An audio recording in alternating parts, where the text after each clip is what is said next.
following show contains adult content. It's not our intent to offend anyone, but we want to inform you that if you are a child under the age of 18 or get offended easily, this next show may not be for you. The content, opinions, and subject matter of these shows are solely the choice of your show hosts and their guests, and not those of the Entertainment Network or any affiliated stations.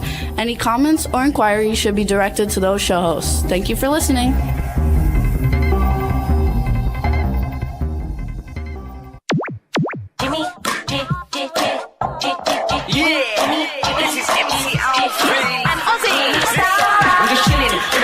Sitting down and designing, where every man in my thinking, what are we gonna be wearing? Yo, I'm a Liverpool MC, you can't trust me, big up the girls inside the party. Let's get down to crazy Jimmy, big up myself and known as Alfie, the one and only, the Turkish MC. Always love the clothes of Jimmy. Bitch, I'm your wanna be, Jimmy Star, new celebrity. We'll take you out to Jimmy Star's. Hey ho, what's up everybody? Welcome to the Jimmy Star Show with Ron Russell, bringing you the good times in music, fashion, pop culture, and entertainment. We got a great show for you today. Before we get started and tell you about it, let's just say hi to our cool, outrageous man about town co-host, Mr. Ron Russell, an Astro. Now, how am I the cool, outrageous man about town? I don't leave the fucking house. I know, but when you used to. We used to go out all the time. Right now, there's nothing to go to. What's happening in the world? Everybody's fighting. The wars are killing everybody off. And that seems to be what's happening in the world. I mean, in news and Not enough going on in entertainment. and entertainment. There are no more parties, red carpet. Yes, Astro, say hello to the audience. We have to make out. This is like, I'm into, what is it? Bestiality. Bestiality. Yeah. My dog makes out with me.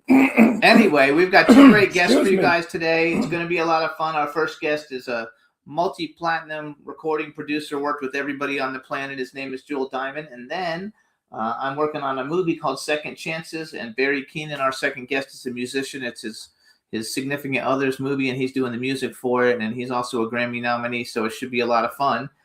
In the meantime, Ron and I watched two fun movies this week that we think everybody should know about. The first one was called Wise Girls. You want to tell them about it, or do you want me to? Wise Girls is about a girl who, for some reason, is very unhappy, and she goes to live with her grandmother in Brooklyn, New York. And she gets a job in a restaurant that's owned by the mob. And the story unfolds from there. There's hilarious jokes, lines. Mariah Carey is in it, and she's fabulous. The movie is a very uplifting movie. It has a murder in it, and you have to figure it out and think about it. But it's funny, it's entertaining, and I give it a 5-star. Absolutely. We loved it. And by the way, Mira Sorvino is wonderful. She shows what a good actress she is, an excellent actress. Mira Sorvino's in it. It's a really good movie. It's actually the second time we saw it, or I saw it. I don't know if Ron saw it with me the first time. I've never seen it. But it was a lot of fun. I don't watch mob movies because I'm in them. And I find how corny they are. If you're going to do a New York accent, get a New York actor. But I hate when these actors from California that talk like, it's water and it's really neat and it's cool. And then suddenly they have to do a New York accent and it comes out like, it's water, it's cool. It doesn't come off like a New York accent. This movie, Mira Sorvino is an Italian New Yorker, so she's got the accent. And it's wonderful to hear the real people kind of talking. And also the guy that manages the restaurant has a wonderful Brooklyn accent. It's really real. And I enjoyed the fact that this was done well. Most of them were New York actors, though. Even Mariah Carey's from New York. They're all from New York. Mariah Carey knows how to say the F word like nobody else. And she says it 1,000 times in this movie. So it's really a very fun movie. I suggest you watch it. I don't know why it didn't do well at the box office, but it's an indie film, though. It's considered indie. Yeah. And but it's way better than most of the big budget films that we see. Absolutely. I enjoyed it more than any of the big $20,000 million zillion dollar movies. And it's called Wise Girls, you guys. And then last night we Girls. watched this movie called Bad Shabbos. No, Shabbos. Bad Shabbos. Yeah, it's Bad Shabbos. Yeah, but you said Shabbos. Whatever. It's Shabbos. Bad Shabbos, you guys. And it had Kira, what's her name? Kira Sedgwick, I think. Yes, Kira Sedgwick. And basically it was about dinner with the family. Well, I'll do it. Okay. It's Friday and Saturday night, as you well know. Jewish people celebrate Shabbos, and it's Good Shabbos. And the family got together for a lovely dinner, and the son of the family, who's a young guy, a teenager, doesn't like the boyfriend of his sister. So he puts, what the hell does he put? He put a laxative in the guy's drink. And the guy suddenly has to go to the bathroom. He's got diarrhea. Well, when he goes in the bathroom, he's exploding and he falls down and hits his head on the toilet and he kills himself. So now they have a Shabbos dinner going on with the dead body in their bathroom. From there, the story unfolds. Hilariously funny. If you're Jewish, you have to see this movie because it's a shanda if you don't. It was really good, you guys. The performances are good. I didn't recognize a lot of the actors, but they all did a great job, and it was just a lot of fun. So 2 super low budget, but great movies that you guys should check out. There are talented people still left in the business. Not everybody's a money-hungry son of a bitch that'll do anything for money. They'll be in any movie. The movie's wrong for them. They don't care. If the character doesn't fit who they can act like, they don't care. So it shows up in movies that are in the $250 million range. If you only watch one of them, though, Wise Girls is the better one. They're both good. They're different. Well, Wise Girls is good if you're Italian, and Shabbos is good if you're Jewish. That's true. So it satisfies 2 different ethnic people. And both the movies, I think, are on Tubi. I think that was Tubi we were watching. So they're free to watch, you guys. So join Tubi. And it's nice to see ethnic movies again about Italians and Jewish people, because we have so much of the other, and it's enough already with the other. Let's go back to everybody in America, not just two races that sort of feel hurt because they weren't recognized as much as the Italians and the Jews. In the meantime, we want to say hey to the chat room. Cindy Lady Lake, thanks for putting out all the posts for me. I appreciate it. Sylvia Polite texted me. She's watching. Stefan, hello. Hope all is well. Please give our best to Tina. And me too. Give kisses to Tina. I love her. Absolutely. And I think that's... Well, again, Stefan, how did you get her? I keep asking you this for like 50 years already. Yeah, 50. It is about 15, though. Every time I see Stefan or talk to him, I say, how did you get Tina? Tina is beautiful. Tina is, what is she, Filipino? Vietnamese, I think. She's, I think, Filipino and French or something. A wonderful combination because she's absolutely beautiful. She has the most adorable little figure, and she's a super genius. She's a nurse, a doctor, everything. She's just out of this world. And Stefan, I love you. I think you're terrific, but you're a little off the wall. But he's also a genius. He's like super genius. You're like a savant. Yeah, he's savant. How do you say it? Savant. You're like a savant. Ron always calls me a savant. Among other things. Yeah. But no. Tina, I love you. I think you're the loveliest person I've ever met in my life. And I think you guys can check out, too, Stefan is the creator of Jimmy Star's World, the website, jimmystarsworld.com, and he's a super genius, and he's a great guy. He is a genius. And he's been a friend for like 20-something years. So well, I'm happy to see you I guess Tina fell in love with his intelligence. He's very intelligent, yes. And he's also a phenomenal. It wasn't his looks. It's also he's also, he's not bad looking. He's good looking. No, Stefan is good. I'm just teasing him. I'm breaking his nuts. I'd love to do that. You know that. Also, you guys, Stefan, we actually met when I was a clothing designer and he was a clothing designer, and he's one of the most brilliant clothing designers you'll ever see in the planet on your life. Nobody can do the things that he can do. It's totally like amazing. Anyway, we're going to have a fun show today. I think you guys are going to dig it. I had promised... I'm so hooked on this drink. I had promised... Jimmy makes it. It's lemonade. He gets the fresh lemons, and he squeezes them on his little machine, and he makes this incredible sugar-free lemonade, and it's out of this world. So we're going to play a music video real quick, you guys. The name of this song is If I Was Your Man. It's Maximus Tronic, and I told Mark Loverush that we would play it because Maximus Tronic, is his husband, Lee Thomas. And this is the new single that they just released. And while we're waiting for our first guest, we're going to play it. So this is by Maximus Tronic, and the name of the song is If I Was Your Man. Enjoy it, everybody, and we'll be right back with our first guest. And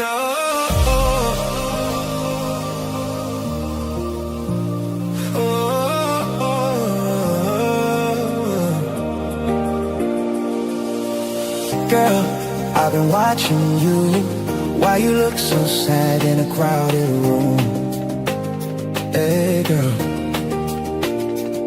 Hey girl, you can do much better. He don't treat you right. It's like stormy weather, yeah. And I know you better than you know yourself, girl. Give me the chance to show you we can be more than just friends, more than a shoulder to cry on, someone to rely. If I were your man, you wouldn't treat me like one of your girlfriends. If I were your man, you know I was right here all this time. Close your eyes, think about what I said. If I can't have you, I don't want nobody, baby. Close your eyes, and every time you think of him, know that I love you more. What a friend's for, but if I were your man, I would your girlfriend.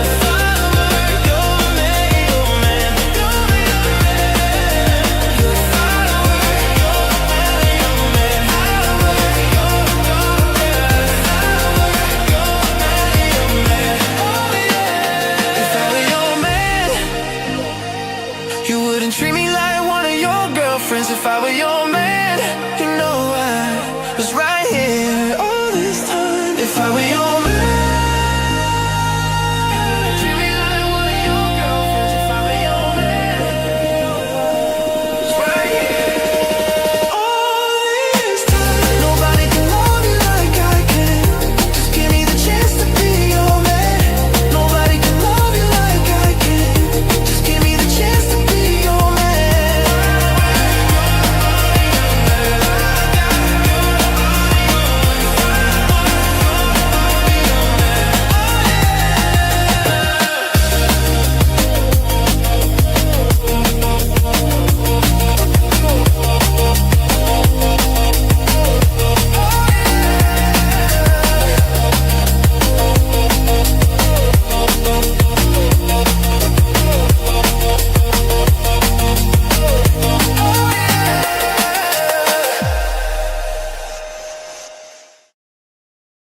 Hey, everybody. So that was Maximus Tronic, If I Was Your Man.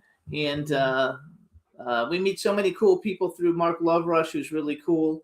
Now, the lyric is, what is it? If I Was Your Man. So that means that the guy is gay, right?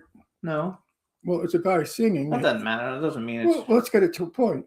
So the guy that's singing is a man, and he said, I wish you were mine. All right, Mark, I got the message, but I'm not interested. Yeah. I'm with Jimmy, and I'll stay with Jimmy, and you can beg for my love all you want, That's just funny. but it's not going to happen, babe. You're just too young for me. I love it. Hang on. And Mark, are you one of the girls dancing? He said he's going to watch the show on Friday, so he'll hear anything that you're saying to him on Friday. Why are you watching us on Friday? You can't wait to see us tonight? Oh, he's probably working. They're always working. You're Everybody's always working. Well, you're in England, and you're 6 hours ahead of us. 8, 8 hours ahead I of think. us. I think it's 8 hours. So, Yeah, so it's like nighttime. They're walking their little dog. oh, and then you're going to go to sleep. And when you go to sleep, dream of me. Yeah. Anyway, what's up, everybody? I hope everybody's doing well. It's My our second nose show. is running again. It's our second show. Our first guest should be here any minute. I'm texting now. And my and- nose is running again. Palm Springs, I hate you so much.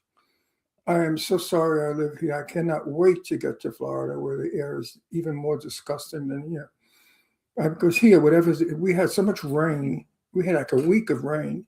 So everything in the desert has bloomed, and it's shooting out spurs of all kinds of poisonous shit. And I'm allergic, as you can hear in my voice and my nose. So I have snots running out of my nose. like all day long and all night. It's driving me crazy. That's terrible. Allergies to the desert. They said move to the desert. It's the healthiest place. Not true at all. People with TB used to come to the desert years ago. They came here and died. Nobody put it together that maybe the desert's killing them. But anyway, so much for snotty noses. Absolutely. So if you see me sniffing, it's not because I did a line of coke, you little devils. I don't do drugs. Oh, no, not at all. Okay. So what else do you want to talk about for a minute? Me, Okay. my favorite subject. Not really. If you notice, I just talk about my snotty noses. Snotty nose. So Jimmy, so tell me how much are you in love with me? Oh, I totally love you with all my heart. Look how bald I am. Look how you changed the subject. You went from loving me to bald. I know. Well, I don't like being so bald. Sometimes it doesn't look bald, and sometimes it does. I like it. You kind of look like George Washington. That's hilarious. I'll have the hair for the family. I like love it up. And you people out there that think this is a toupee or a wig, you're ready? No, his hair's real. My hair's real too. It's just I don't have This a is lot. all real hair. All of this is real. Hub Reynolds just joined us too, so say hello to Hub. Who? Hub. Hub, how's it going? You're getting laid a lot now, all right? He's married. You don't have to go out to the bars and con the broads. Now you got a beautiful wife. So you must be happy. And your little Peters is happy too. So what else is new, Hub? You got any music going? What's going on? Are you making a living? You're still robbing banks? What's happening? I haven't talked to Hub lately. We have to. What? I haven't talked to him so much. Okay. Anyway, you guys, what else would we get? Oh, I'll tell you what. So we want to thank everybody for tuning in every week. Thanks. You can listen to the show on Podbean, YouTube, Apple Podcasts, iHeartRadio, SoundCloud, iTunes, Spotify, Amazon Music, Google Podcasts, TuneIn, and Amazon. Also, we want to welcome John Diadamo. That's Cindy Lady Lake's son has joined us. Hey, John, how are you? The chat room is starting to fill up, and hope everybody's well. We want to send out positive vibes. I'm not sure if B's coming or not, or if she's okay, but we want to send out some positive vibes for B and Dawn Hinton. B. Claudia and Dawn Hinton. Why? What's wrong with them? Dawn's got shoulder problems, Huh? shoulder surgeries and stuff, and Bullshit. and Shoulder, knees. I hate the whole goddamn thing. Everybody out there, just live with your pain. If you get the surgery, you're going to be in for big trouble. I'm still suffering with my knee. Jimmy's suffering with his knee. My friend in New York, John Vecchio, he's suffering with his knee. So you know what? It's bullshit. one of my friends too is one of my Facebook friends is getting ready to have knee surgery. He's had 4 regular surgeries for other things, and now they're doing a knee replacement. The only surgery you should get is a facelift. That's a surgery I long for. Now, I would love a facelift. And I think people that get facelifts, if it's done well, where they don't wind up looking like a Siamese cat, or Joan, what was her name that died? The comedian. Joan Rivers. Joan Rivers. Imagine forgetting Joan's name. That's sad. One of the greatest comedians that ever lived. Yeah, facelifts are good. Any other surgery is not good. And women that have their breasts put in those balloons, I was married, don't forget, and my wife went through that syndrome where, here's what happened. She had her first child, Leslie, and she had 38D knockers, for real, on a very beautiful thin body. And her knockers were hanging. And one day I was laying in bed and she was getting dressed and she was putting on her hose. And she leaned forward and I said, Joanne, your tits look like 2 zucchini. They're hanging, they look like penises. They got like not little, but narrow and long. You're going to trip on them. So I suggested that she go and have them filled so that they're back to being full. Well, she did. And then we had our second child, Deirdre, and her real boobs that were gigantic and the bags became super big. And we were in a restaurant and she was in a beautiful white satin blouse and suddenly the milk started pouring through the satin blouse. I never saw anything like it in my life. I thought I could open up a Dairy Queen here with leaking like that. You ready? Are you done with your story or no? Well, I'm done with the story. So the moral of the story is if you have big tits and you put in more bags and you get pregnant, you're going to leak. There you go. All right, we're ready to bring on our first guest. Let's bring him in and make sure we can hear him. Hey, Hey, how you doing? I'm doing. I'm trying to get my sound on. I can't hear any sound. Hold on a second. You can't. But hear- you can hear me, right? Or no? Can you hear me? Very, very little. Not like I normally could. Hold on. Settings. Hold on. Here we go. Audio. Adjust your camera. We don't need to see all your pictures. We just need to see you. Hold on.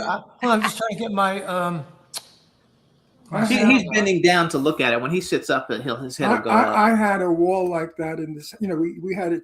The realtor, we're up for sale, so the realtor say, you know, make the house minimal and don't have too many pictures around of the movie stars, you know. So I had a wall like that with all the stars I knew, and I took it down. And I'm in my office, and it's very sad that I can't see my pals anymore. So you can't can you hear us now? No, maybe hit the volume on the just hit the volume on the actual computer instead of going into settings. There should be a volume control someplace. Well, yeah, but I have external speakers. Oh, I'm trying to get going here Don't because feel bad. I can't get 40 years in the recording studio.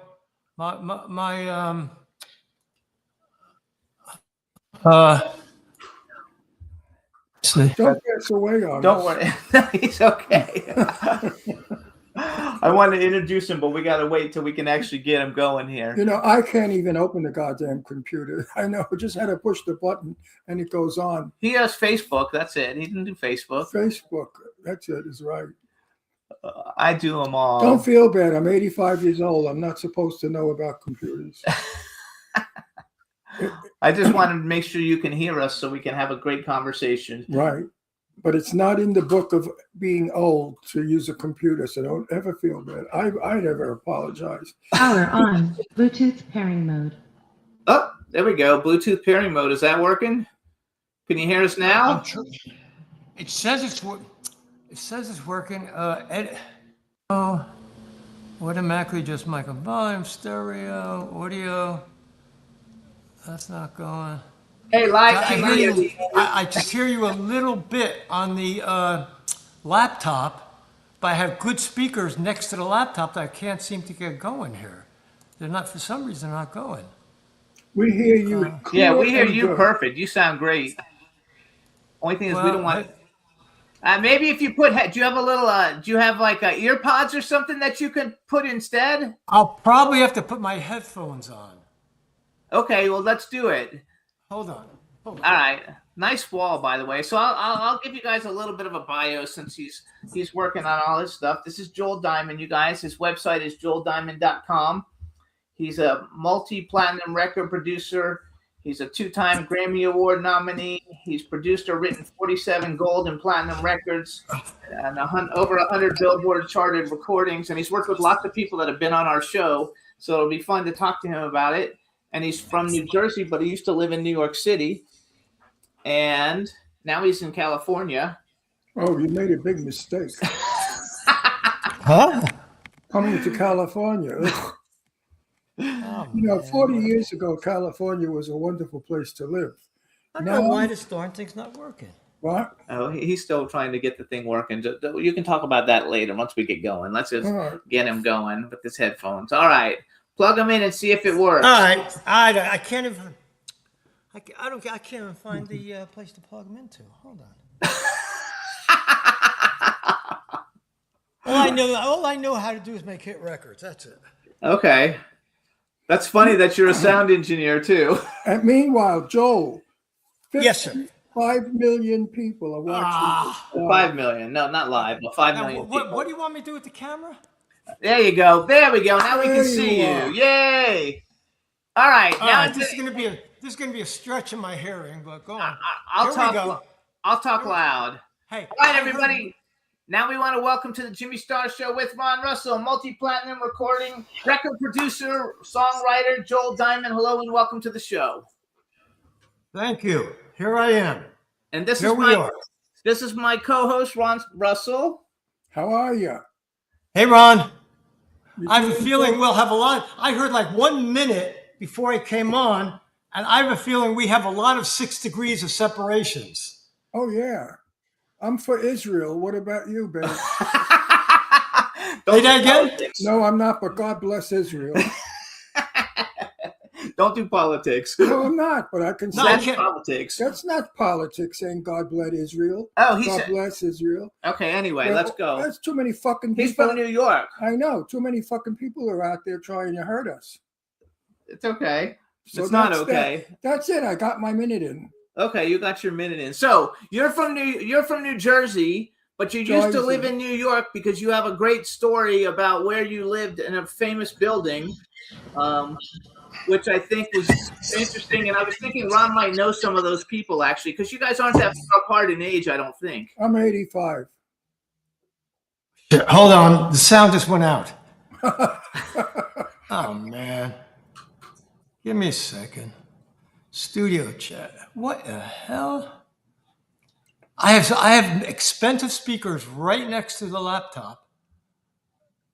Can you hear us at all, or no? You can't hear us again. Actually, It's very low. Very low. oh, it volume. says. So our engineer says go to settings, then click audio. Okay. Thank God you got an engine. Hold then on. go to Settings. audio. Hold on, please. Settings is where? Oh, I don't know where it is. Hold on. Oh, settings. Okay. Settings. Settings, Audio. speakers. All right, we're losing our show. I got speakers here. People like that too. Yes, hit speakers. It's a drop-down menu that lets you switch the speakers. I got Obviously, that. he can hear you. Default audio. Okay, that's not working. Testing. That's not working. Why the hell? Oh, hold on. I think I know. Hold on. Hold on. This is a TV. Don't panic. Don't panic. There we go. Damn thing's not plugged into. Hold on. Plugged in. You guys live. This is live. And this is the way it goes, and we don't edit, so this is going out for everybody, and this is going to be fun. All right, you there? Not yet. I'm almost there. I'm Okay. almost there. There. I think we're going. There we go. Hold on. We're going good. There we go. Can you hear me? Yes. Now you're loud and clear. Thank God. Praise the Lord. Good. The only thing is now we hear you in the background, though. We hear us in the background. I don't know how we stop that. Who cares? Who cares? Okay, we're not going to worry about it. Okay. No, we're not All gonna- right. So, welcome to the show. We're happy to have you here. You've done a lot of stuff, but I just wanted you to tell the story real quick of your What's the name of the building? of the apartment building that Was you it had the Dakota? that you were in. The Dakota? No, it's not the Dakota. Actually, it didn't even have a name. It was 220 Central Park South. Okay. And when I first moved to New York, I lived on 74th and 1st, I Which lived was- on 75th and 2nd. which was the girl ghetto.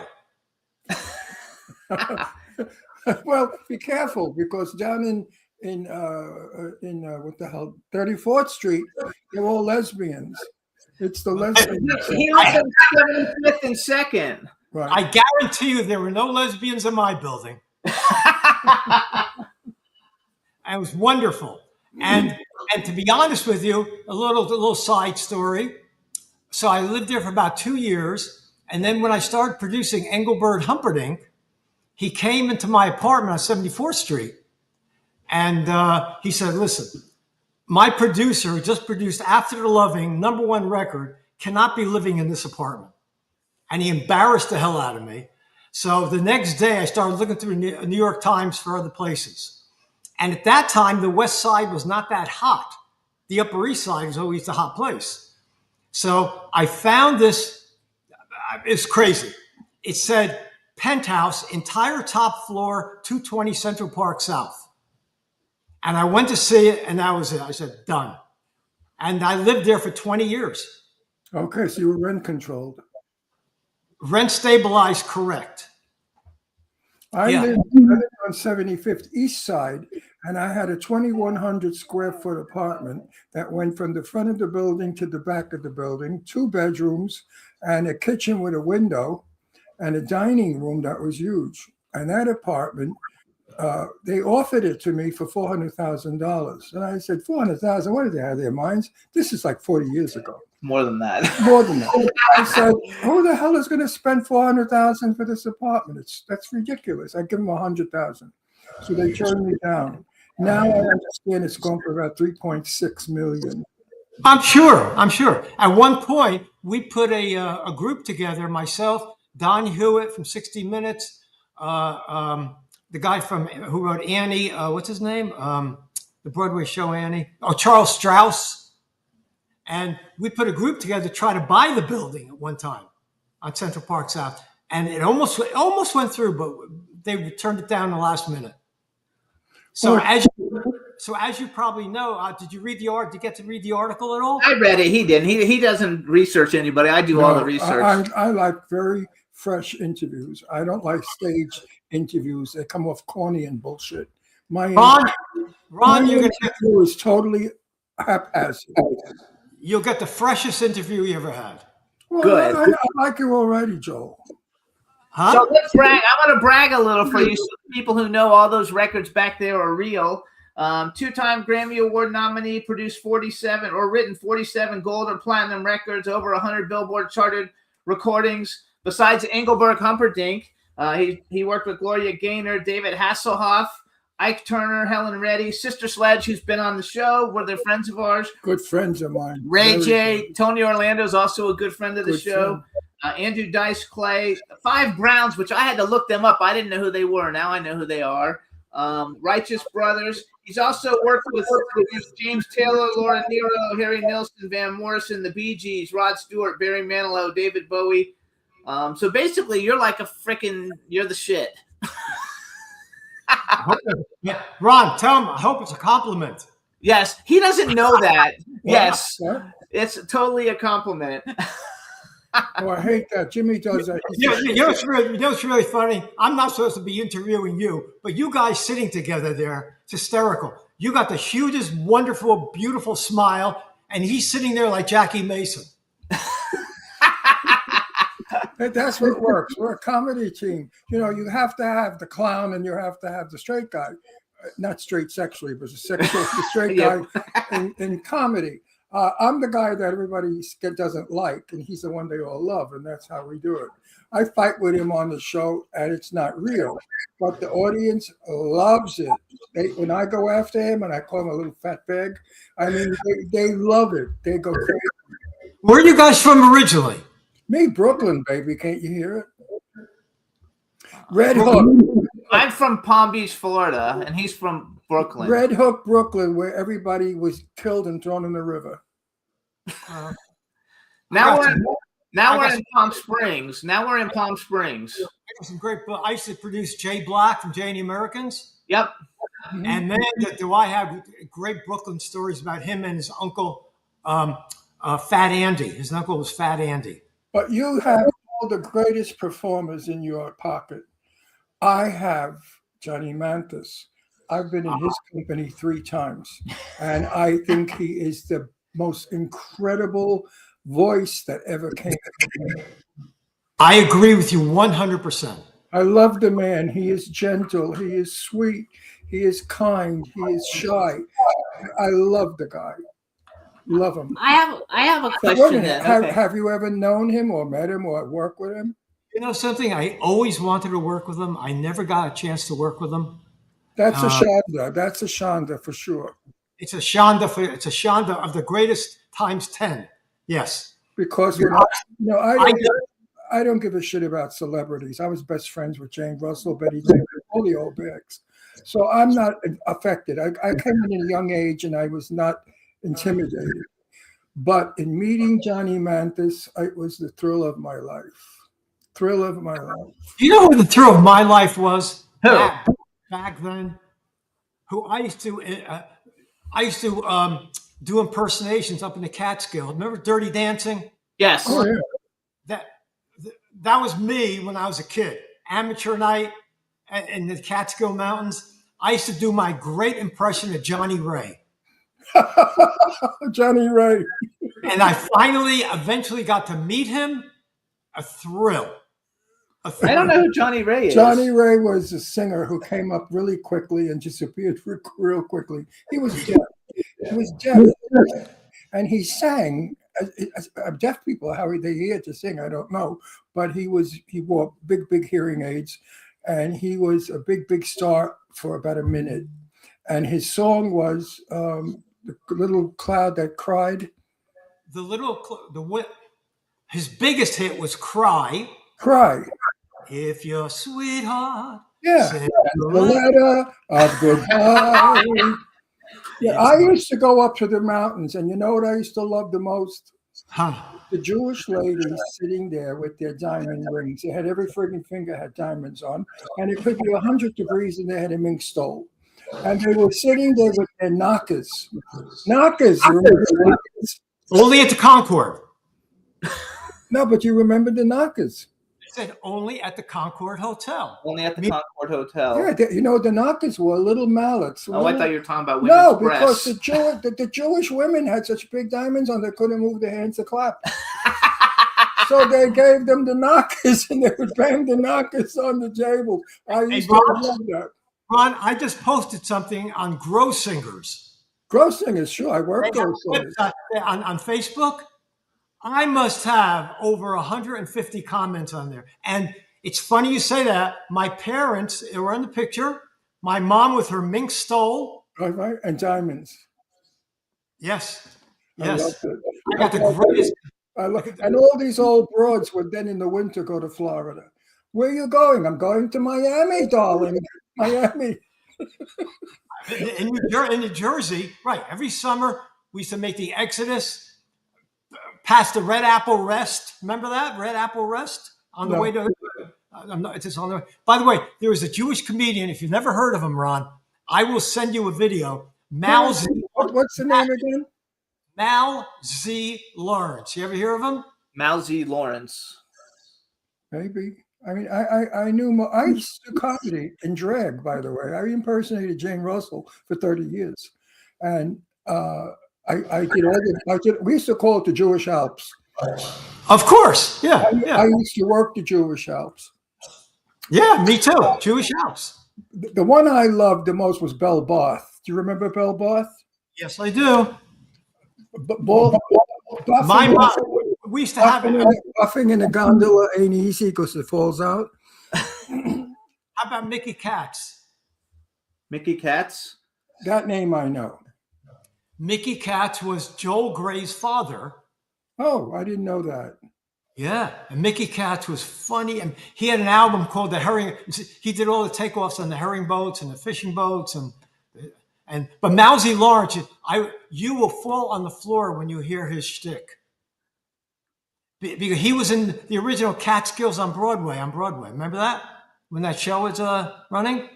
You know, I lived in California a lot of my years, so I missed out on a lot of stuff that went on in New York. I was always Broadway. I mean, I worked the boards for years, but when I came to California, I sort of hung myself because you get in movies, and I got in movies. And when I got in the movies, I said, what the fuck am I doing here? I hate it. I hate making movies because... What did you do in the movies? Huh? He's an actor. I'm an actor. I do all kinds of movies. But I miss the board. There's nothing like working live stage. I don't care what anybody says. There's nothing like it. The thrill of New York is gone. California stinks. Where do you guys live out here? What cities? Palm Springs. The land of the fairies. Yes, Palm Springs. I love it.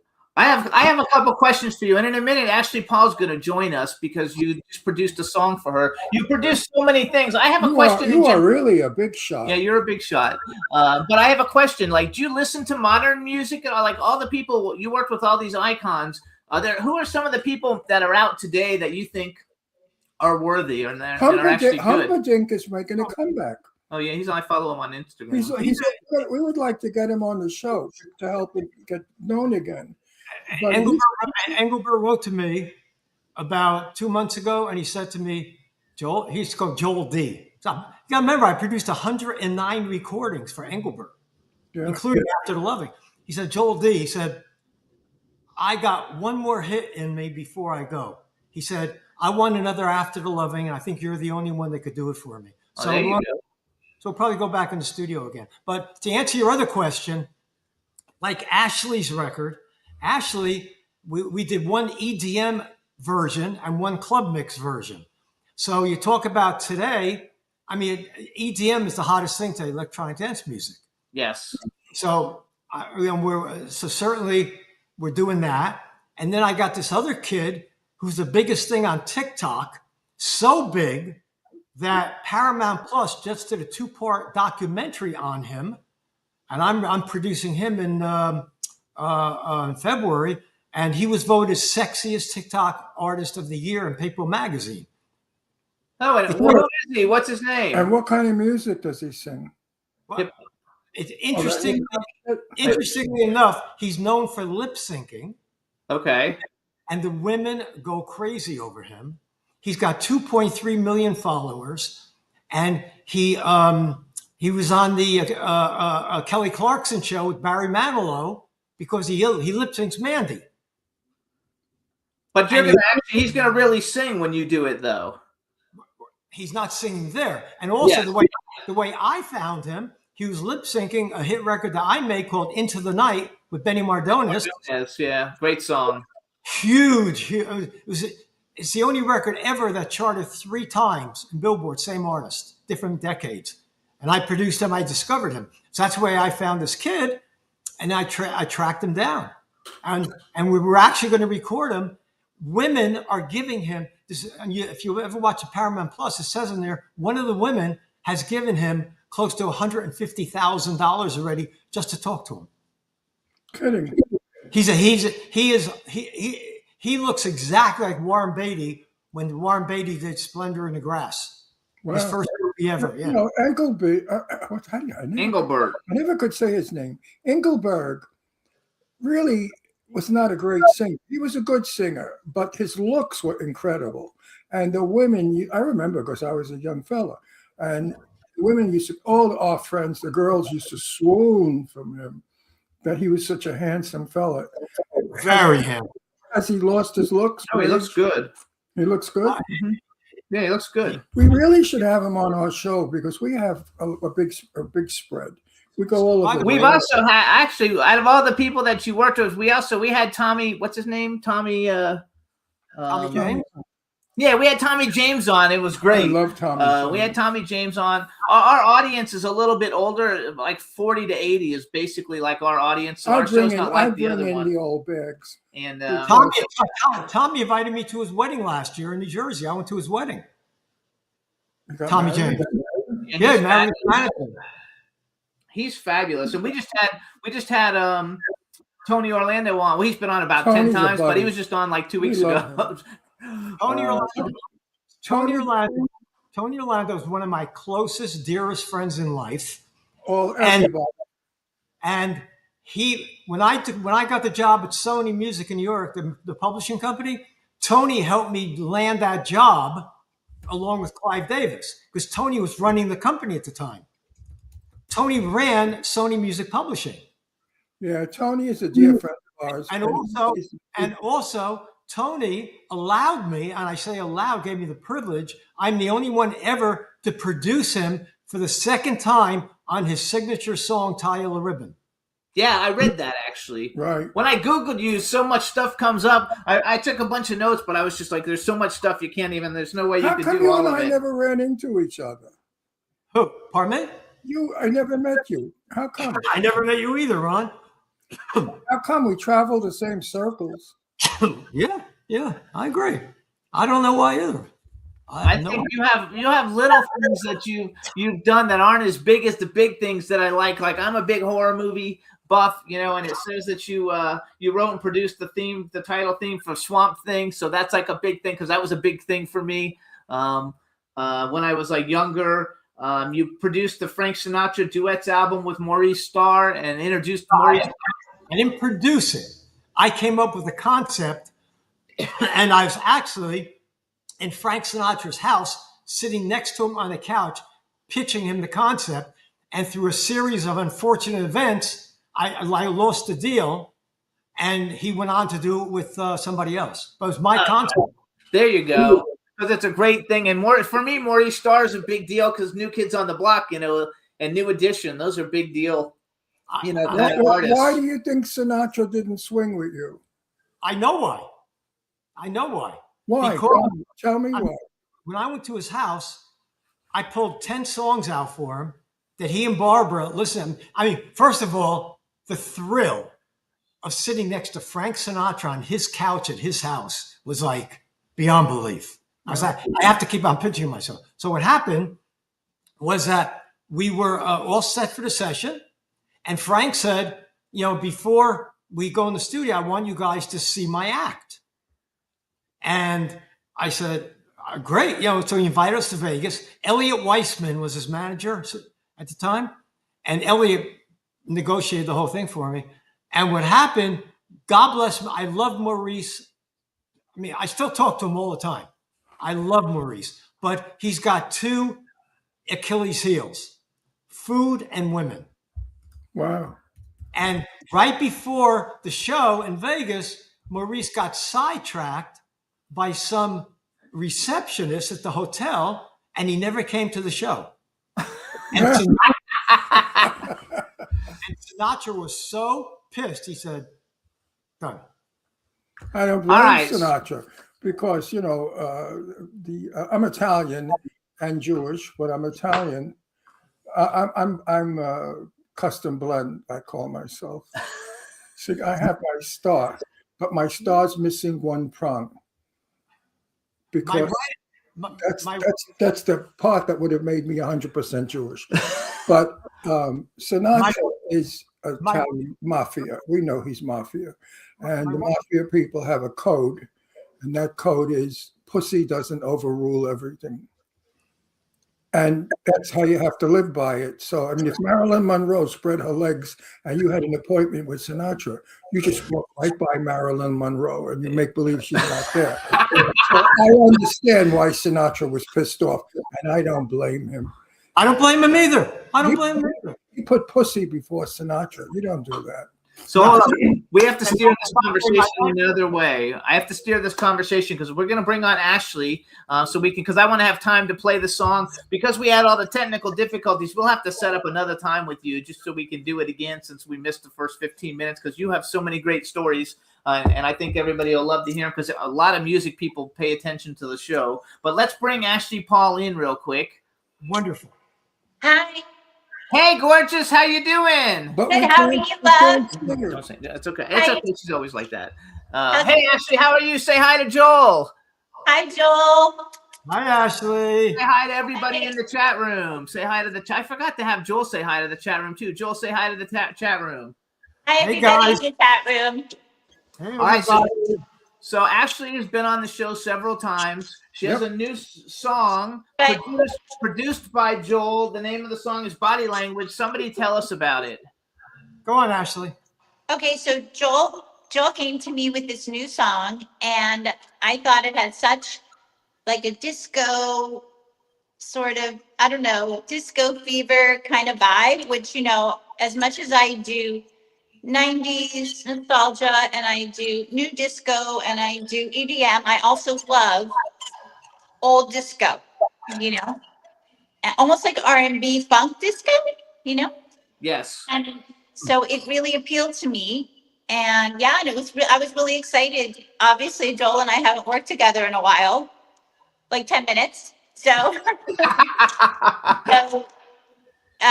so we got together and I love it. And we actually had an EDM. First, we had an EDM remix on it. I'm sorry, I'm screaming. I get so excited. And then we just did, so how would you describe it? More of a funk house disco? Joel? Well, what we're calling is a club mix. A club mix. Oh, the club mix. Okay. Yeah, the club. And I brought on this guy from Detroit who I've known for a long time named Larique, and he works with Ray J and a lot of other people like that. And he gave it the touch that we needed, that R&B kind of retro kind of feel. And Right. what's really cool about the new mix of it is at the end there's shout outs. And it's almost like a modern day hokey pokey, where you touch your arms, you touch your feet, you touch your tuchus, whatever you're touching. So we got I a don't bunch remember. I don't remember any Yiddish words, but okay, go ahead. So and Larique put his children on there, and it sounds amazing with the kids on the end singing along with Ashley, and there's nothing like it out there. So we're hoping it's going to really break some barriers. So we have the one that says Club Mix. That's the one. That's the one Holly sent me. So that's the one we're gonna play. Yeah, but will we get in trouble if we play it? No, we won't get in trouble. And No. So what I want to say is one interesting thing is when I was recording it, I had to do my usual kind of belt, then a little bit of R&B, but then he had to do speaking parts. So it was like 3 separate voices that I used. And I really do, I'm finding that on a lot of tracks lately, I'm doing like sort of speaking sexy or youthful ways. And it's really interesting because like it's kind of its own creative art, you know, and I really do enjoy it. So it was a lot of fun on this track. So here's what we're gonna do. Joel, you introduce it. You guys hang on. We're gonna play it for everybody, and then we'll be right back. But you introduce it for us, Joel. And Juan, we're playing the one that says Body Language. Yes. Here we go. Brand new release, Ashley Paul, Club Mix, Body Language. Get ready. Strap yourself in.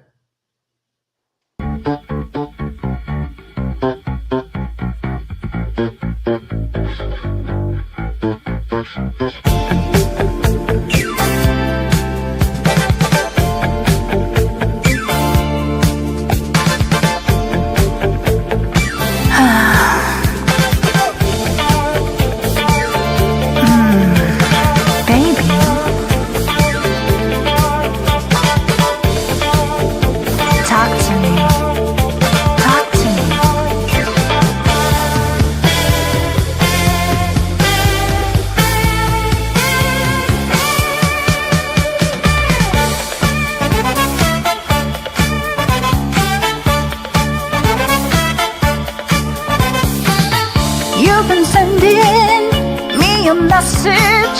I could feel it right away. Just the way you move your body tells me more than words can say. If you need me, it's so easy to convey your attitude. Come on over, moving closer. Let me know you're in the mood. I can see your body, I can feel your body, I can hear your body talk to me. Love to see your body, love to hear your body, love to feel your body next to me. Body language, talk. If you wanna do it tonight, Then you gotta talk to me right. if you wanna get it all straight, Then you gotta communicate. wiggle it and waggle it good. If you wanna be understood, If you wanna really get down, then you gotta move it around and around and around and around and around and around and around.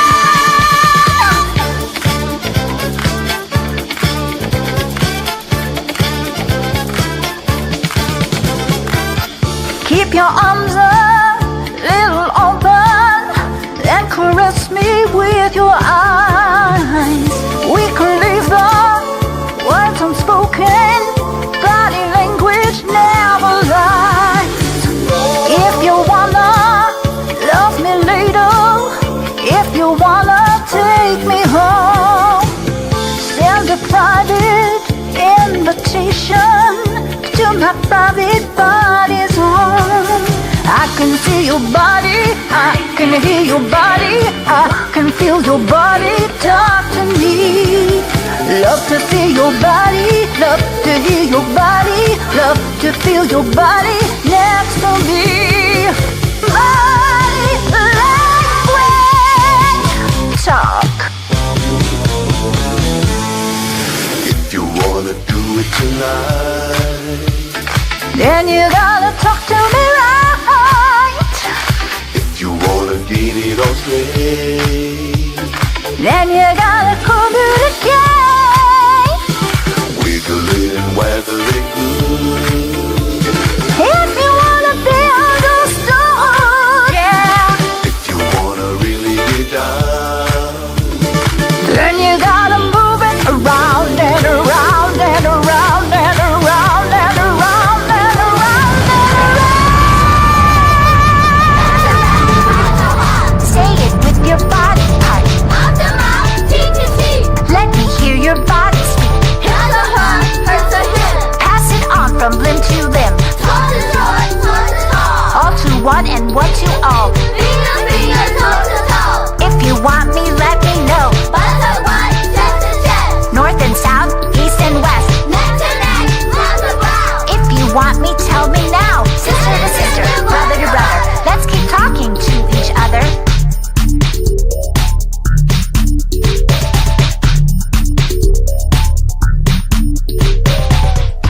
Girl to girl, man to man, say it any way you can. Us to them to us. We've got so much to discuss. Guys to dolls, dolls to guys. Let your bodies improvise. Glance to glance, lid to lid, ego to ego, and id to id.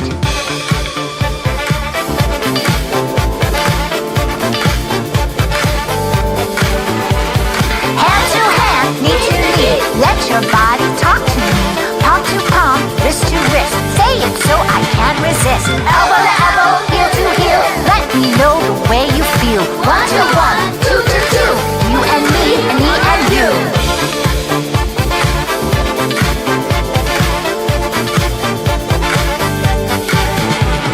Tip to toe, toe to tip, butt to butt, hip to hip, his to her to his, boy to boy, and miss to miss, soul to soul, skin to skin, masculine to feminine, group to group, crowd to crowd. Let's all say it right out loud.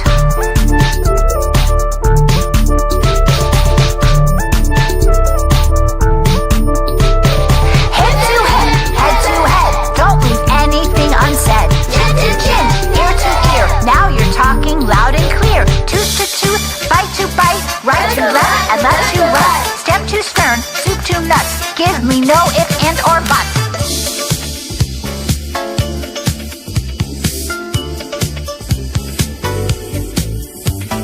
He to she, to he, say it all from A to Z.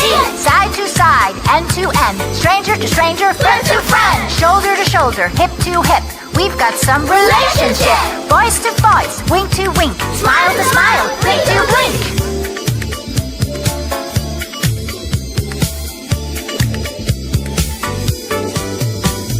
Calf to calf, thigh to thigh, baby, we see eye to eye. Touch to touch, kiss to kiss, mister to mister, miss to miss. Stop to go, go to stop, bottom to bottom, top to top. Muscle to muscle, bone to bone, blush to blush, and zone to zone.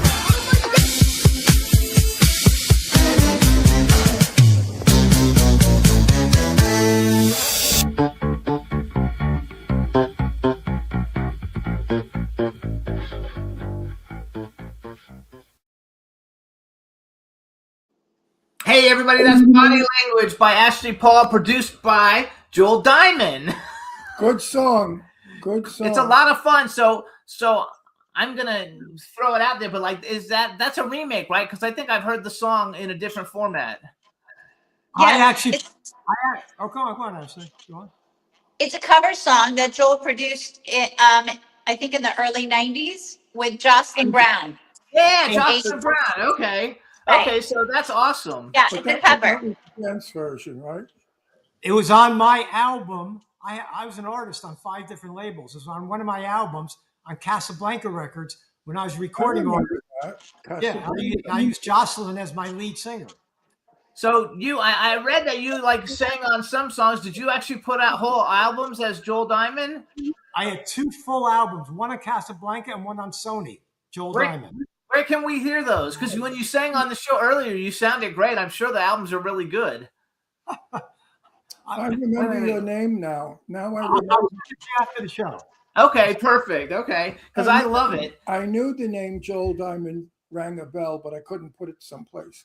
But yes, I know of you. I don't know you, but I know. Listen, I'm in the business 65 years. I've had to have heard something about you, Diamond. I love it. I mean, your name is pretty big. Now it's coming. You know, I'm old. I don't remember too much. Sometimes when Well, I don't know if you know the story, but Joel's a legend. So, but I know the name. Now I know the name. It's coming to me. Joel Diamond. Sure. What was that? Go ahead, Ashley. Go ahead, Ashley. Tell the story.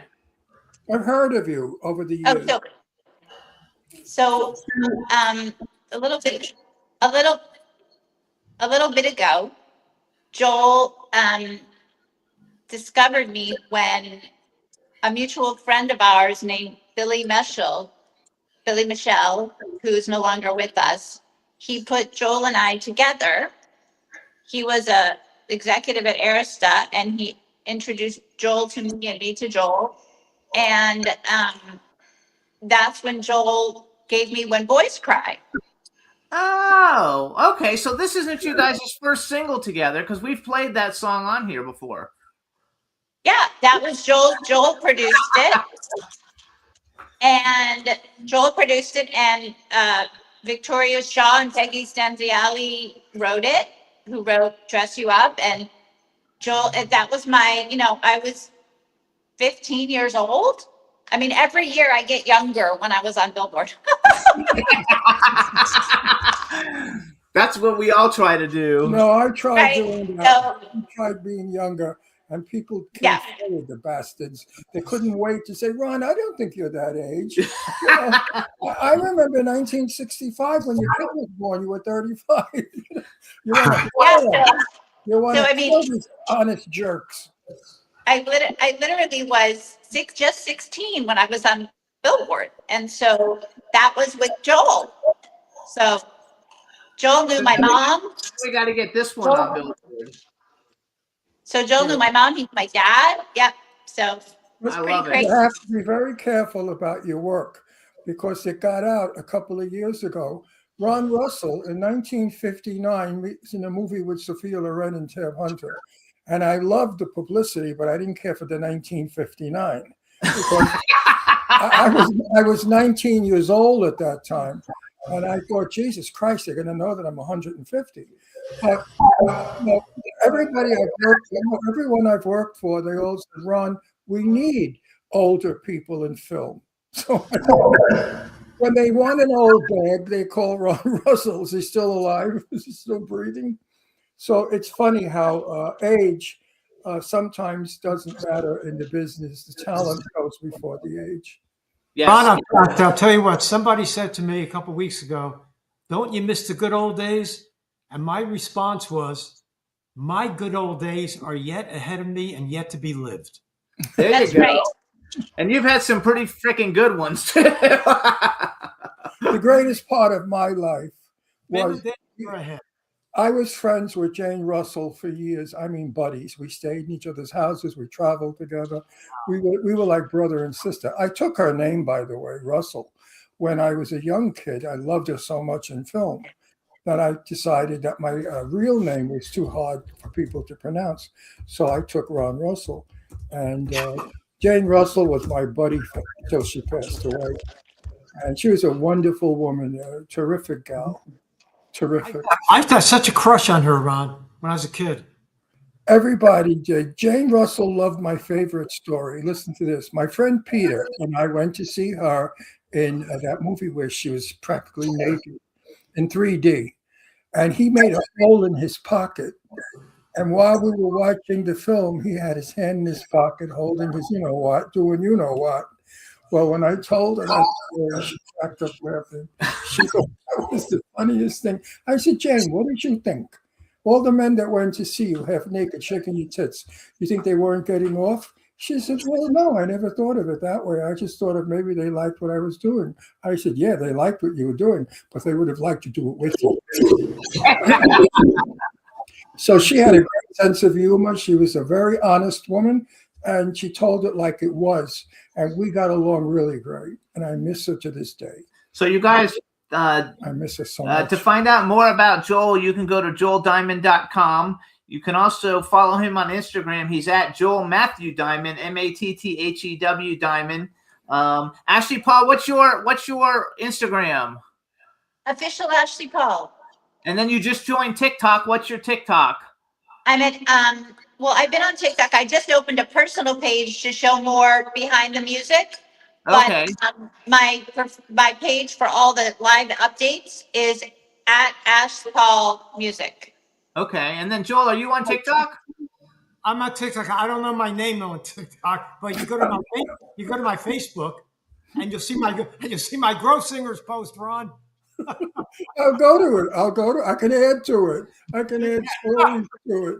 I mean, funny stories like when, let me get one out of my head if I could even remember so long ago. Oh, here, I got We're him. going Though. back to 1958, 9, and 60. It's a long time ago. For Yeah, me, we used to go down to Bradley Beach also. Remember that? what? Bradley Beach? Who? Did you used to go to Bradley Beach? Yeah, that sounds familiar. You know, I've lost so much of my time. It's Asbury Park. Oh, yeah. Oh, yeah. Oh, even I've been there. Sure, Asbury Park. Yeah, definitely. But I was more like Brooklyn, but rather than the Bronx. So I was, I never liked the Bronx people because they tried to act like Brooklyn people, we used to say. If you can't be born in Brooklyn, then be born in the Bronx. That was you know Andrew Dice Clay is from Brooklyn, right? Oh, Yes. yeah. Sure, I've met him. His name is Andrew Silverstein. You knew that, right? His name is Andrew Silverstein. Did you know that? I never knew his real name. I met him at a party in New York, in Manhattan. He was. You produced his comedy album, though, right? I produced the last comedy album he had. Yeah. Uh-huh. Mary, Mary, quite contrary. Shave your bucks. It's too hairy. I'm glad there's a G-rated show. Yeah, not at all. That was Andrew, and I remember that because the party was held by what's his name, who was playing at the comedy club on the east side of Manhattan. Rodney Dangerfield? Don Rickles. Don Rickles had in the restaurant had a party for a group of people, and I was invited, and I went, and that's when I met Andrew Clay. So Joel, we're going to show you. And the first thing came out of my mouth was Mary, quite contrary, and he put his hand over my mouth. The cue when Jack and Jill went up the hill with $1.25. Jill came down with $2.50. So I'm going to show you a picture real quick. Throw it up, Juan. Joel, when I come to New York, we've got to get together. That was me when That's Ron when he impersonated Jane Russell back in the day. And let me tell you a story about that. One night, Jane and I were sitting in our living room, and she said, "Let me see some pictures of you when you worked with me." And I showed her that picture, and she said, "Oh my God, I wish I looked that good." I said, "Jane Russell is telling me that she wishes she looked as good as me." I said, "I've been trying to impersonate every detail about you for 30 years. She said, "I should only look so good." Well, she was 85 at the time.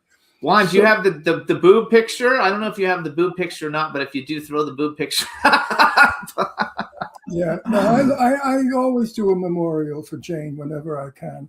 I promised her when she was ill and dying, I said, "I will keep your name alive as long as I'm alive." So I have I a question for you, Joel, because we're going to run out of time in a second. But I read, I don't know if it was on your website or someplace that you were working with the group TKO with Ray J, Brandy, and Shorty Mac. Did that ever? Is there something that we can listen to for that? I could send it to you. I don't have it handy with me right now. Oh, that's okay. I just meant in general because I'm a big. So I actually. I produce a lot of television shows and movies and stuff, and the people that I'm working with, are actually working with Ray J on some stuff. And so I've always liked Ray J a lot, and so I just wanted to know if we could hear. I just like to hear new music. Always. Who was the host up at? Shit, I wish I could remember. Ron, get it out, Ron. Come on. The guy that used to open and close the show up there. What was his name? The guy that opened up the closing show where? Up at the Alps. Closing show where? Which hotel? I'm trying to think of the name of the one we mentioned. It goes away. Things just go away on that. It's terrible. They just fly by. The famous one, the one that we just talked about, the hotel. Oh my God. Grove Singers? Who? Grossinger's? Yeah, Grossinger's, of course. How could you forget Grossinger's? Who opened and closed the show? I have no idea. He was a comedian. He was a funny guy. And I think he was gay, and he was also a drag queen. And his name was You're talking about London Lee. who? London Lee? No. Oh, well, don't worry about it. Anyway, I wanted to say that because he went off to becoming quite famous. Oh, I'm gone. Forget it. Go on. That's okay. Senior moment. You know, at my age, 85, doing a 2-hour show, you get at the end of the 2 hours. But you got a guest come in a minute. You know, if I had to do a third guest, forget it. No, you do. We have another guest come in. We do? Yeah, this is Ashley was just coming in because we wanted to promote her song with Joel. I've enjoyed Joel so much. Keep him on. She just came. Joel, I love you. I really do. I think you're fabulous. You are my youth. You are my memories. I don't have many people alive yet that can remember with me. You know, I go to functions, parties, and stuff, and I talk to people, and they stand there with their fingers up their ass, not understanding what I'm saying. You never heard of Greer Garson? Huh? Greer who? You never heard Okay, of we Joan gotta Crawford? go. Ron, your age is just your resume, not your limitation. Oh, absolutely. He's got like 6 movies. He just got cast in a TV series like 2 weeks ago. He's working. I'm playing a mob We want to boss. congratulate you guys on all your success. Congratulations on the new single, Body Language. Ashley, it's always a pleasure to see you. Well, and Ashley, your music is great. And we actually went to, I had an event and Ashley came back in December or November. It was great to actually see her in person. She's fabulous. Joel, it's been a wonderful pleasure having you on the show. We definitely got to have you back where we can talk more. I'm inviting you now. You have to come back. Say again? I'm inviting you now. You've got to come back.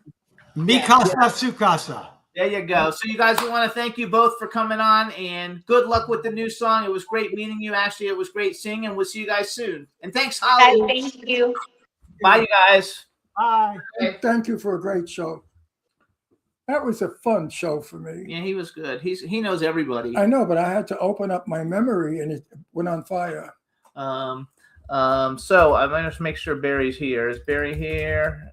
I think he is. So you guys, that again, you can follow Joel Matthew Diamond on Instagram. Go to joeldiamond.com, and we're going to bring on our next guest, Barry Keenan. So let's bring him in. Hey, Barry. how are you? Good to see you guys. Good to see you too. How are you? So let me do an intro that we can hear you. Hey, everybody. Now we want to welcome to the Jimmy Star Show with Ron Russell, amazing musician Barry Keenan. Hello and welcome to the show. Thank you. Thank you so much. Nice to see you guys. Yes, Ron, nice to meet you. I've been Question. hearing about you over the years. There you go. Here you go. Question. Are you in a police protection program? Why should I be here? Because we can't see who you are with the sunglasses and all that hair and the beard. You could be a mass killer. We would There's never no know. business like show business, Ron. You know, it's like I didn't sleep well. You know, the bags are big, and you know. But you look like a good-looking guy. Why thanks. are you camouflaging it? Show your face. Women will throw panties at you. He can't do that because he's got. How's that? There you go. Good looking. He's very got good. Great looking. smile, great teeth. Very handsome fella. Get all that shit off. We want to your give a face. shout out too to your significant other, Karen Kevorkian. You guys, she's fabulous. We're doing a movie called Second Chances, and she's fabulous. And Am I in the movie? You will be. Oh, good. Oh Because yeah, you both will be in the movie. when you're not looking, I'm going to shave you.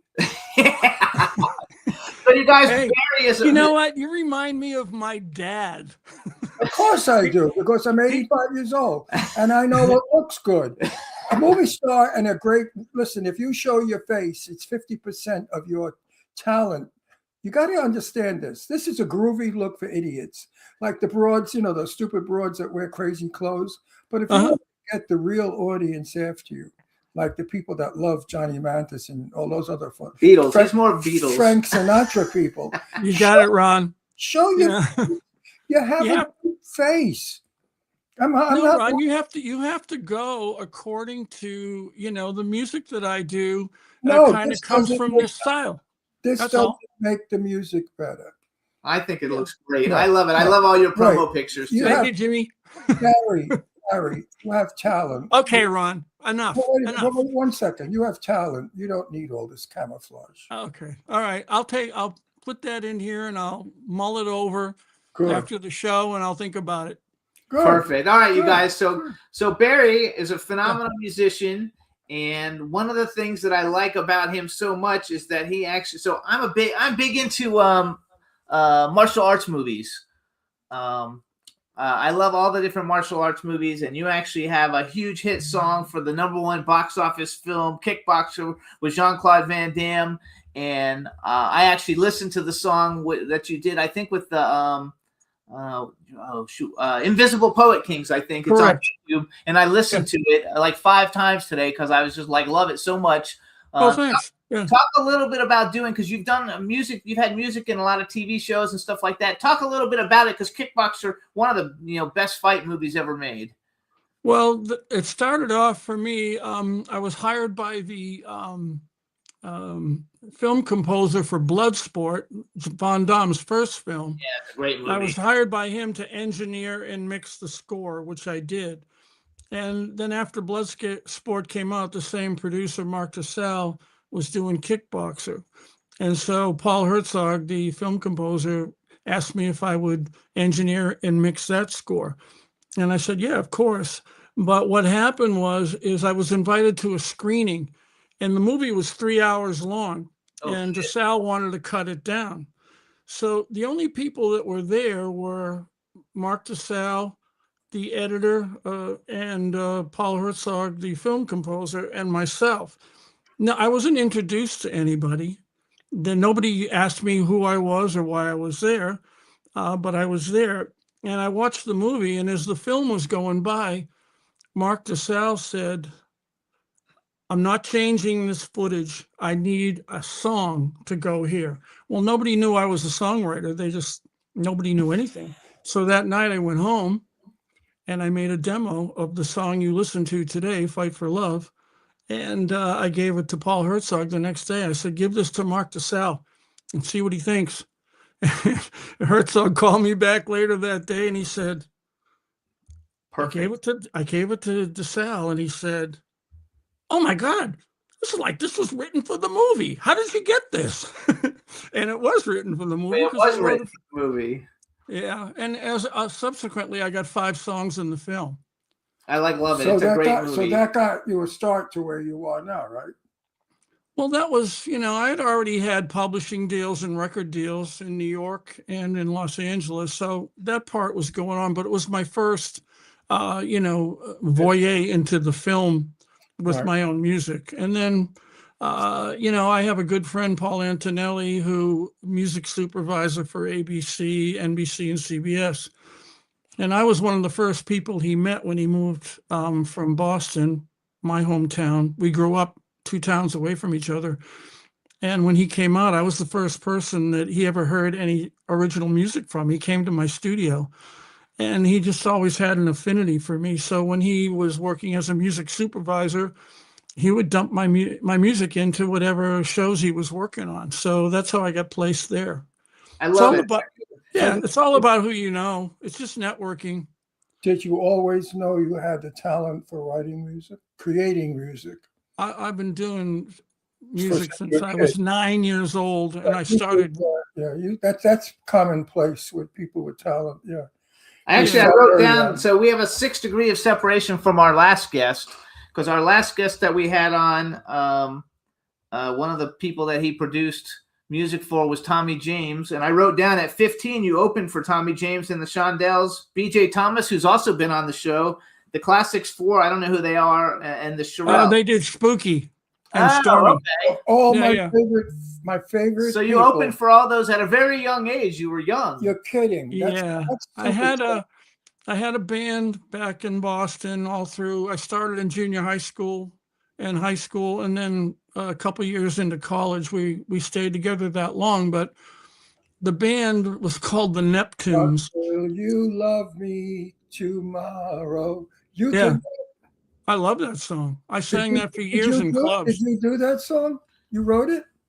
No, No. I didn't write it. No, He no, opened no, for I them. He wish. went on tour and That opened was with Carole King. I love the Shirelles. Are you kidding me? They were the best. And Tommy James, there's Yeah. nobody like We him. had Tommy James on the show, and Love him. Ron was so excited to have him Well, on because the I show loved when we his had him music. on. You know, I grew up with his music. And Well, here's a little story. When I opened for Tommy James, we were in the green room, and for some reason he took a liking to me, and he said, "I have a song, and I'm looking for a young guy to produce it on." And he said, "Would you like me to produce you on it?" And I don't know why, but I said no. And later he did it, and it was a hit for some guy. you said no. You said no to him. I said no. Oh, Everybody's got those one mistake though that yeah, they like but made. not Oh, for I've you. made You have that several. pop Trust song. me, I've made several. Yeah. So besides being a Crystal performer, blue yeah, that's his favorites. persuasion. Like Bishop, one of his all-time favorite songs. That's Uh-huh. not Johnny Mathis, because Johnny Mathis No, is his favorite. listen. I love Johnny Mathis. I saw him Johnny- about and he's 5 a years wonderful ago at the person. NAMM show. If you met him, you'd love him. Oh wait, he just said he did. He said he saw Oh. him 5 years ago at the NAMM show. He's a Yeah, sweetheart. yeah. He was 80 something, and he sang great. He sounded Oh, yeah. phenomenal. And he's one of the he- nicest people I've ever met in the business. yeah. The Well, kindest, most gentle, most giving, most very good man. You know, music. You're going to agree with me or disagree with me, Barry? Mhm. People that don't have a good soul, when they sing their music, it doesn't work. But if you sing from your soul, the music works. I find absolutely. All- 100%. all the performers that I know, and I know quite a few because of Jimmy, the ones that I don't like, their music is flat. But the ones that I like, their music, because when you sing, you have got to sing out. Yeah, it's an emotional connection. So if your music produces emotion, then people will connect with you. You know, it's like technically proficient is okay, but a lot of times that doesn't really reach the heart and soul of people. It's just like, wow, look at that guy. He can play really, really fast. But you don't get a whole lot of emotion from it. There was a scene in the Eddie Cruiser movie. I forget the name of it. Eddie but- and the Cruisers. No, yeah, I don't it really- always I know stuck with any- me. It stuck with me because there was a scene where he was auditioning guitar players, and everyone was coming in and and he wasn't impressed or taking any of them. And then this one kid came in that he heard some emotion in his playing, and Eddie picked up the guitar and he said, "This is what you need to do." And he just went, and he just real emotional, not crazy, just feeling it. And I think that's what you're saying, Ron. I totally 100% agree. That Michael Perez movie, Eddie and the Cruisers. Yeah, Michael. Yeah, we know Michael Perez. I know Yeah. Michael Pere when Uh-huh. he was 21 years old, and he was the most handsome fella you ever wanted to see. He was good looking with those Uh-huh. beautiful blue eyes and the Uh-huh. sweetest guy. And I see him now in films. In fact, I'm in a film with him soon. But Barbara Streisand is one of the people who sings with her heart, not her voice. She sings. Yeah. Wait, I have a question though. Then for you, like, who are some modern day musicians, well, either whether rock bands or I don't care what kind of music it There is, are but none. who are some of the ones that do you have any that you actually like today, or do you listen to more? Like I listen to a lot of like 70s and 80s music. Well, honestly, I spend so much time. I'm in my studio now. I spend so much time in here on my own music. I really don't listen to what other people are doing. I listen to myself. I mean, that may sound narcissistic, I don't know, but it's not that. It's just that No. that's my work. That's what I do. That's what I listen to, and that's what I focus in on. I did though listen to what's her name? Taylor Swift a little bit recently because she's so big. I wanted to just check her out and see what she does. And she's really good. The producers today, many of them produce with keyboards and computers. And they And Everything. Yeah, I'm still into, I want to play piano, I want to play guitar, I want to feel my emotions, I want what's going on inside me, and I want to express that. So that's I like basically it with I imperfections want to say too. something. Yeah. Out of all the music I hear, and I hear so much, forget it. The only one that knocked my socks off was Lily McLeod. Lily McLeod sings "What About the Children." Mhm. Never heard a She's voice. like R&B I have basically. never Yeah. heard a Yeah. voice that sings about the children. Our tears came to my eyes. Mhm. Moves me. Lily McLeod, everyone out there, I want you to get her. Lily Nicole McLeod. Lily Nicole McLeod. Find her on Okay. whatever you find her on. Please do me a favor, Barry. Listen to Yeah. What About the Children. What about the beautiful children? The Beautiful Children. It'll kill you. It's The ballad. It's beautiful though. and her Okay. voice is like a violin. She Oh, hits yeah. notes so clean and so high and so beautiful. I adore Lily McLeod. Oh, So, good. I Yeah. want people to hear what you sound like, and so I have two songs. You can I tell can me which hear his voice already which when one he you would like speaks. me He's got a nice husky play. voice. So I have Never Mind the Butterfly, or I have Something New. As Well, two, they're I know they're very different. they're two completely kinds of songs. Let's let Ron decide. There's Never Mind the Butterfly is more of a hard rock thing. Where Something New, is that what you said you had? Something Yeah, new? Something New. Something New is more Neil Youngy. So it's like Neil Young versus like some band that's. I get a lot of response on Never Mind the Butterfly. People, because of the story behind it, the reason I wrote it is I had a townhouse in Los Angeles, and I was looking out on the second floor, and I was looking down at the street, and in front of my building, there was a garden, and I was looking out the window, and I saw this mother and her like 4-year-old daughter passing by the townhouse, and the daughter saw a butterfly in the garden, and she got very, very excited. Mommy, look, there's a butterfly. And she was just really wanting to look at this butterfly. And the mother was like, I don't have time today. I got so much to do. Let's go. Pulling her. And I was really touched by it. So I wrote this Never Mind the Butterfly song. All right, so we're going to play Never Mind the Butterfly. So then, Juan, you key up Never Mind the Butterfly. Barry, you introduce it for us, and then you hang on. We'll be right back when it's over. Okay. But introduce it. You introduce it. Well, Yeah. This is Never Mind the Butterfly. This is actually me with my band, Invisible Poet Kings. And I co-wrote this with a very good friend of mine, David Palmer. Enjoy, everybody. Thank you.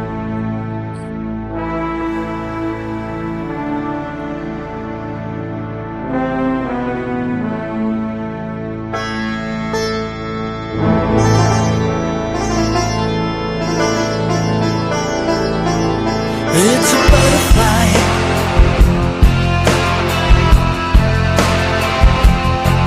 It's a butterfly.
Yes.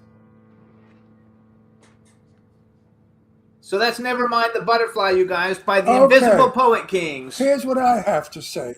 Okay. Roger Daltrey, move over. Barry's here. Goddamn, if you don't sound like him. He That's- loved it. I love it. I love that. That's Really? You did like it? I was sitting here going, Ron that's my probably music. hating Are you this. shitting me? No, he actually loves it because he doesn't lie. He wouldn't say if he didn't like it, he wouldn't say anything, and he'd let me do all the talking. When we have No, the you know what? I was enjoying it. I was just listening and going, oh, I really like I this. It's loved pretty it. cool. I The loved chat it. room liked it. I mean, I could have just, I can't say what I would do, but I remember being up in Topanga Canyon with music like this and everybody was smoking pot. Not me, but Yeah. everybody was smoking pot. And we were happy. We were happy then, very happy people. Right. You know what I like a lot about that too? One of the things I You thought was remember really Topanga? cool. Wait, do you remember Topanga Canyon? Yeah, of course. I used to, yeah, of course. I was there all the time. Did you used to go to the corral The Corral, yeah. Yeah, and yeah, dance? And Bones was my favorite group. yeah. Okay. Well, it's just, I got there just a little after that. But, Yeah, I loved it. Those were the days, my friend. Those were the days. yeah. Wait, I want to go back. One of the things I liked a lot, I really liked the fact that you had like the little kid's voice like in the Yeah, background. with the butterfly thing. Yeah. Yeah, that was, well, you know, that was a really cool touch. Barry, well, technology is song. cool. You know, my guitar player, Ed Kwasniak, he's a guitar teacher around Los Angeles and Orange County. And I said, do you have any young kids that you're teaching? He goes, yeah, I got this one little young girl. I said, can you just have her talk into her phone and just go, look, mommy, look. So she did that about 10 times. And then I said, have her say, look, it's a butterfly. Oh, look, it's flying. So she did that, and he just emailed it to me, and I dumped him in the song. I love it. I think it's good. fantastic. So wait, let me say something. You know, Yeah. Barry, I have to say this. Yeah. When I was a little boy, we used to listen to the Ink Spots. Oh, yeah. Do you know the group? I Then remember I them, grew yes. up to a teenager, and we were allowed to listen to black people. Before that, we couldn't listen to black people. I had a radio that I had on my shoulder, portable, and we used to go down to the park where I lived, and I had on somebody singing Earth Angel. Oh, yeah, of course. And one of the women said, get those ends off the radio. Oh, really? Yeah. I mean, that's what it was like back then. It was dreadful, terrible. So I went through that whole period, and my favorite person in the world was, love you better wake up, yeah, before we break up and you lose me. Look to me, the one who Who really is that? loves you. Yeah, what is that? I don't recognize it. She was Mary Wells, the starter of, Oh, yeah, Mary Wells. I love Mary Wells, all her Yeah. music, all her music. Then I went from that to Angie Dickinson's husband. I don't know who Angie Dickinson's husband Yeah, the is. piano player.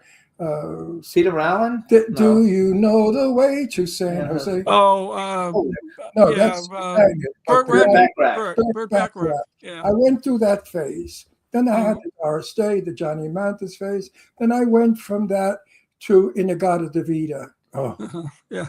oh, Those were the days, my friend. oh. This is just the beginning of Inagata Davida. I didn't need the song. I just needed the very beginning. And we were gone with the wind. So Yeah. from Inagata Davida, then I went up. And then nowadays, I'm lost. I don't have anything to say because this rap shit is bullshit. It's not music. It's not singing. It's stupidity. Because I was in my car and I drive a convertible, okay, a little, an Audi, and I was at a traffic light, and there was a car next to me with the music playing, and it was, "Bitch, I'm gonna get you. I'm gonna slit you. I'm gonna kill you, bitch." And I Yeah, said, right. "Fuck is that?" So I Right. leaned over and I said to the fella, because his windows were open, I said, "What kind of music is that?" He said, "Cool music, man. Old man, old man." I said, "I'm an old man." I said, "Listen, you fuck, you should only be so lucky to live again as I do." And I hit the gas pedal in my Audi, which moves because it's a TT Roadster. And I left smoke and rubber back there. And that guy just couldn't believe the old guy. Anyway, first of all, I want to do a little bragging for you. First of all, you guys, he's a Grammy nominee, Best Vocal, Best Album in the rock category. He's got an Arts for Humanity award. He's got a CSAC award. He has a song called Our Comfortable Lives. It was voted #1 song for 62 consecutive weeks on the Songs of the Times music charts, which is funny because it's hosted by Neil Young. And like, you said the other song is kind of like Neil Young. Yeah. Also, besides being a great songwriter and performer, you're also like a kick-ass recording engineer. Because I've done that for years. Yeah. So he's been a recording engineer, you guys, for Beck, Sting, No Doubt, Pantera, the Cranberries. Solomon Burke's the only one I don't know. Solomon Burke, he had a big influence on the Stones. Well, Ron might know Solomon Burke. I can't think of his song, but he wrote in the 50s and early 60s R&B. I can't think of his hit songs right now, but Not awful how that's memory okay. goes. Goo Goo Dolls, Warren Zevon, Devo, and I wrote Adam Ant down, which my business partner, like fucking, she's like the biggest Adam. She's like an Adam Ant group. is she? Yeah. Someone wants to fuck him. She's like wrote a book searching for Adam Ant or something like that, all about all the people she interviewed trying to get an interview. Then she interviewed him, and now she travels to England every time he's got a show practically to go see him. Then I also wrote down that you headlined at the Roxy, the Whiskey, the Troubadour. The Whiskey. Hey. Many times at the Whiskey. Many I times. was at the Whiskey when they had the original ceiling. Do you know about really? the original ceiling? That was before my time, Ron. Before your time, and Yeah. my hair almost touched the ceiling. Oh, It was really? so low, the ceiling, that they had to redo it. They had to lift the ceiling because it was so low. So tell us a little about. So you perform as yourself. You also have the Invisible Poet Kings. Tell us a little bit about the band. The band, we've been together. Well, I moved from Los Angeles. I'm in Detroit right now. So the band is on hiatus until I can get something happening, that I can bring them here. But, or if I go back there. So, Book the but Whiskey. we were Book the together 15 years. And, we just played my music and, we didn't do a lot of gigs. The last gig we did was the Happy Face Music Festival out in Simi Valley. We did that right before I left, and I had done it a couple years earlier. We were Mitch Ryder's backup band for the Cajun Film Festival, which is the same people. They just name it different every year.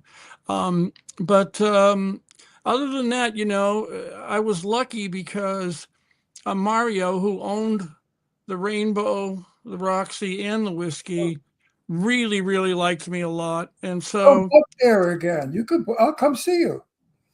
well, if somebody books me, yeah, I got to get an agent. I'm looking for an agent now. I'm trying to find, although I just did pick one up in I don't LA, think and he, you need an agent. Call the guy that I fuck agents. I don't like agents. I never deal with agents. Jimmy will tell you. I've got #1 movie stars on the show. #1, older. I try to never go through agents. I try to do everything Because without the them, agent will fuck up the They deal. always fuck up the They deal. fuck up the deal like nobody else's business. I've always booked myself. Always. I have Brooklyn balls. You can pitch yourself the best Yes, anyway. with that music, it goes everywhere. I mean, I heard some shit at the Whiskey, and I'm not saying that yours is shit. I'm saying yours is good. So if the Whiskey has a brain, they'll Thank book you. Not the Viper Room. Not the Viper Room. That's a I don't even different know room. if the Viper Room's still there. Is the Viper Room still there? Yeah, it's still there. Yeah, from what I know. Yeah. But it's gone third rate. It's not the place you want to be. But the Whiskey still holds its honor. Also, we want to And tell everybody, I will promote you, and I'll definitely go to come. BarryKeenanMusic.com, you guys, to find out more about Barry and his Yeah. music. So who are some of your influences, like growing up? Who are the people that you listened to when you were younger that helped make you be like, I want to be a musician? Okay, well, I want to be a musician. Believe it or not, my family used to watch Lawrence Welk all the time. Oh. And I was 9 years old. Lawrence Welk. I was 9 years old, and I thought Myron Florin, the accordion player, was unbelievable. And I just thought he was the best thing on planet Earth. So I got an accordion, and I started to learn to play the accordion at age 9. Then the Beatles came along, Sure. and that completely flipped everything around for me. And then Motown, and And then I was really influenced by James Taylor, and I was really influenced by Cat Stevens because I Whoa. liked Cat Stevens' heart and soul. Great taste, great taste. James Yeah. Taylor is like one of Yeah. my all-time We had favorites. as a guest in our house the sister-in-law to Barry Gordy. Barry Gordon. Uh-huh. It was such a thrill to talk to her about Motown, and about Yeah. we both agreed about Diana Ross. She's a bitch, but no. I mean, she's out of the picture because she just turned into a white woman and she doesn't like black people, and gay people know who she is, and she snubs all the gays, so we don't care for her. But she was wonderful, Barry's. I forgot her name. Yeah, I forgot her name too. But she was fabulous. And I promised I wouldn't give out the stories, and I won't. But I got dirt on Motown, boy. That's funny though, because like they were what all fucking each other. I mean, it was wonderful. It was incredible. James Taylor, like I mean, it's so different. Like you have a vast variety. That's probably, how many instruments do you play? Like I love James Taylor. He's like one of my tops. Yeah. How many instruments do you play? I really don't know. I can't really count you, but one thing that I do that I'm very proud of is that many of my albums and most of my music, you heard my band, which I did all the vocals and I By the way, engineered I it. have to interrupt you. I have to Yeah. interrupt because I forget things. I loved One More Love, the opening of that song. It's a fabulous opening. It Thank introduced you. something It's- you want to hear. It's the opening of my live show as well. Fabulous opening. Thank you. But most of my albums, I'm truly a solo artist. I write everything. I engineer, I produce, I mix it, I sing everything. So when you do listen to some of my music, I'm just very proud of the fact that I can do all that.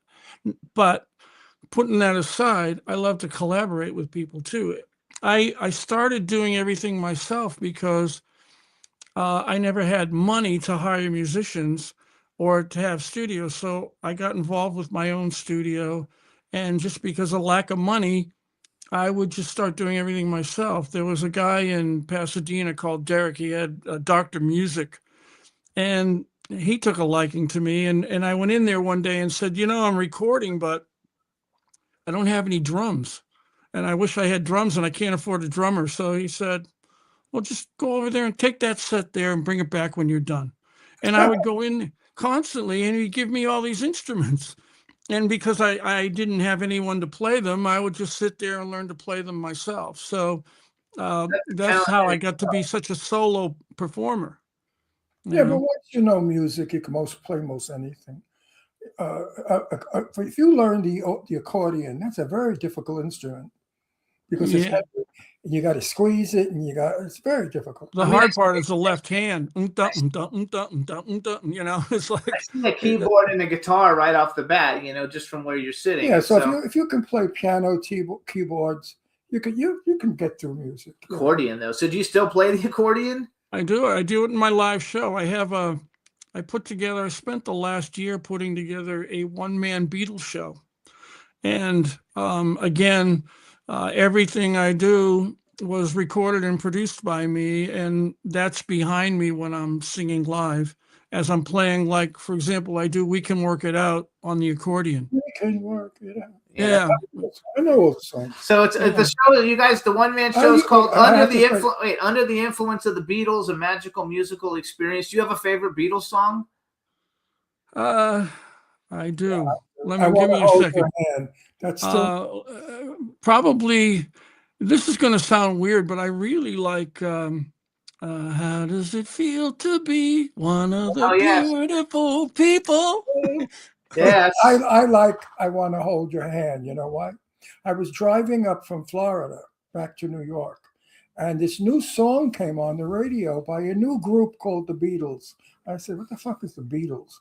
And then I heard, I Want to Hold, and I played that every time. I kept searching for it because we didn't have the I kept searching on my radio for that. And I got so involved with that song that when I got back to New York, I told all my friends, have you heard the Beatles?